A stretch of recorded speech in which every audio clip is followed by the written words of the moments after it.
ठाण्यातील भिवंडीतून टीईटी परीक्षेचा पेपर फुटला। या प्रकरणामध्ये महत्त्वाची कारवाई करत भिवंडीतील कोनगाव पोलिसांनी तिघा संशयितांना ताब्यात घेतलंय। कोनगाव इथल्या डायमंड हॉटेलमध्ये पेपरफुटी प्रकरणातील संशयित थांबले असल्याची गुप्त माहिती पोलिसांना मिळाली होती आणि त्यानुसार कोनगाव पोलिसांचं पथक हॉटेलमध्ये दाखल झालं।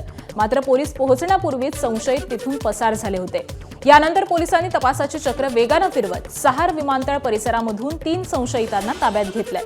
ताब्यात घेतलेल्या संशयित आरोपींकडून टीईटी परीक्षेच्या प्रश्नपत्रिकेतील प्रश्न आढळून आल्याची माहिती समोर आली आहे।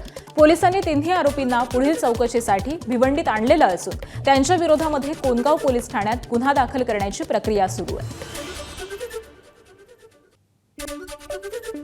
4 पेपर जे मिळाले होते ते शिक्षण विभागाचे वरिष्ठ अधिकारी यांना तत्काळ संपर्क करण्यात आला आणि त्यांच्याकडून व्हेरीफाय केलं।